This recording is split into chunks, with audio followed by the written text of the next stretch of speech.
जय श्री कृष्ण, जय माताजी फ्रेंड्स। आज हूँ तमारा माटे लईने आवी छुं गलकाना भजिया, जे खावामां बहु ज टेस्टी होय छे अने हेल्दी पण होय छे। अने आज आपणे गलकाना भजिया बनावी रह्या छे। तो गलकाना भजिया बनाववा माटे सौप्रथम आपणे बेसननो गोळ तैयार करशुं। तेना माटे मैं एक बाउल चणानो लोट लीधो छे। तेनी अंदर स्वाद अनुसार अर्धी चमची मीठू नाखीशुं, अर्धी चमची चीली फ्लेक्स नाखीशुं। तेनाथी स्वाद अने देखाव बने बहु सरस आवतो होय छे।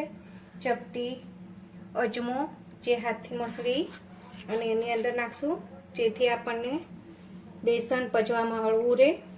अने आ भजियामां सोडा के एनोनो उपयोग कर्या वगर बनाववामां आवे छे, जेथी ते बहु सरस अने हेल्दी बनता होय छे। हवे आपणे पाणी नाखी अने गाळुं बेटर तैयार करीशुं। आपणो गोळ तैयार थई गयो छे। तो हवे एनी अंदर आदु मरचा अने लसणनी 1 થી 1.5 चमची पेस्ट नाखी अने एने सारी रीते मिक्स करी लेशुं।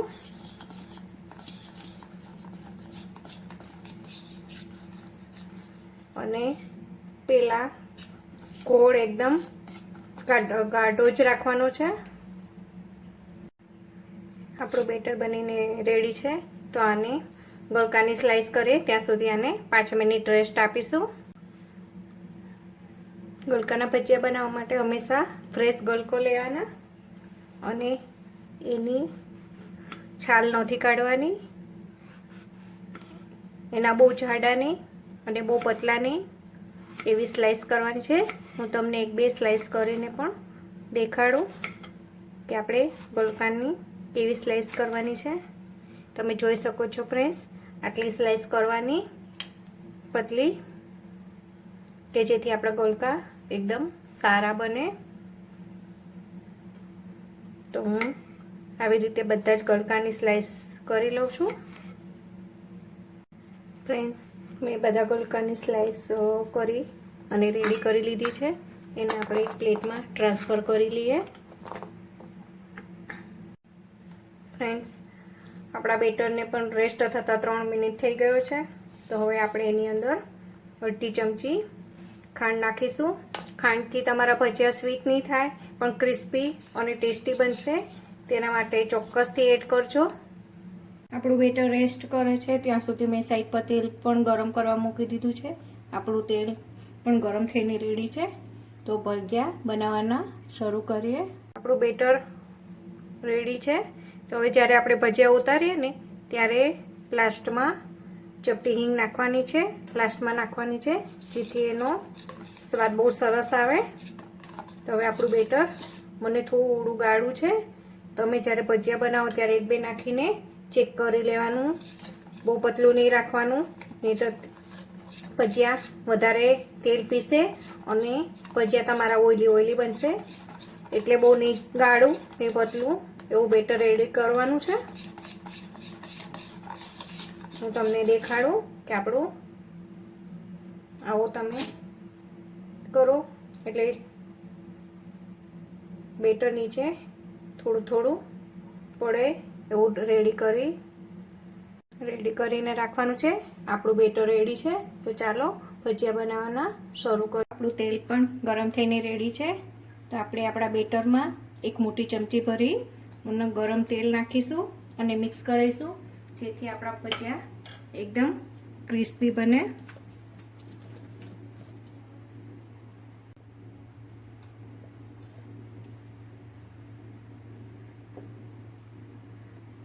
આપણે એક એક ભજીયા સ્લાઈસો બેટરમાં ડીપ કરી અને નાખતા જશું।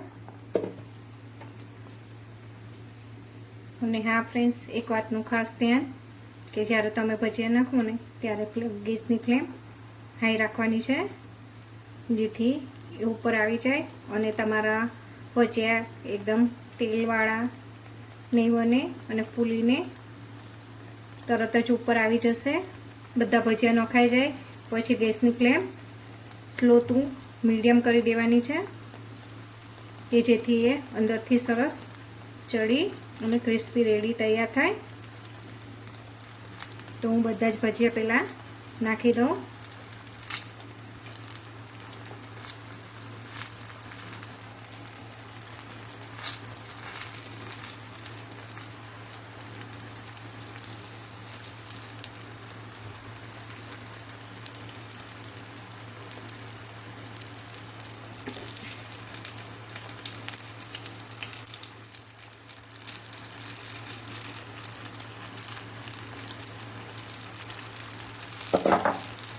તમે જોઈ શકો છો ફ્રેન્ડ્સ, મારા બધા ભજીયા નખાઈને રેડી થઈ ગયા છે અને મેં ગેસની ફ્લેમ સ્લો કરી દીધી છે. હવે 1-2 મિનિટ થઈ ગઈ છે તો ભજીયાની ફેરવી દઈએ, સાઈડ ચેન્જ કરી દઈએ બધાની. તમે જોઈ શકો છો આપણા ભજીયા એકદમ ફૂલવા લાગ્યા છે અને ધીમી આંચ પર સરસ રીતે ચડવા દઈએ અને હલતા પલટાવતા સરસ ફેરવી લેવાના છે. અને હા ફ્રેન્ડ્સ, કોઈ ગળકામાં પાણી હોય છે તેથી કોઈ વાર કોઈ સાઈડથી રહી જાય તો એ ઉડતું ઉપર હોય છે, તો તમે દાજોને એનું ખાસ ધ્યાન રાખો. ફ્રેન્ડ્સ, તમે જોઈ શકો છો આપણા ભજીયા તળાઈને રેડી થઈ ગયા છે. તો એને કાઢી લઈએ અને તમે જોઈ શકો છો કે આપણા ભજીયા કેટલા સરસ ફૂલીને રેડી થયા છે. ફ્રેન્ડ્સ, બધા ભજીયા મેં કાઢી લીધા છે. ફરી પાછી આપણે ફ્લેમને હાઈ કરીએ અને ભજીયાનો બીજો બેચ પણ તળીને રેડી કરી દઈએ. તો હું બધા ભજીયા નાખી દઉં.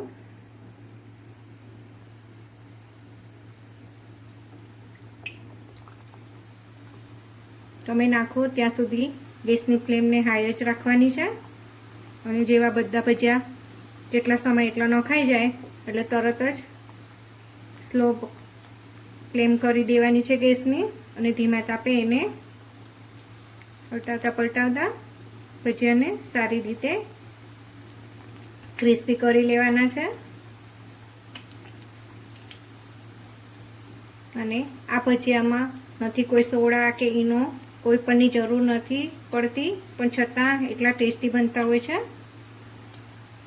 મેં ભજીયા બધા નાખી દીધા છે. હવે એને ગેસની ફ્લેમ સ્લો કરી અને ધીમી આંચ પર એને ચડવા દેશે. ફ્રેન્ડ્સ, આપણો એક બાજુ ભજીયા ચડીને રેડી થઈ ગયા છે. એની બધી સાઈડને એક એક કરી અને ફેરવી દઈએ કે જેથી આપણા ભજીયા બંને બાજુ ઇક્વલી ચડીને રેડી તૈયાર થાય.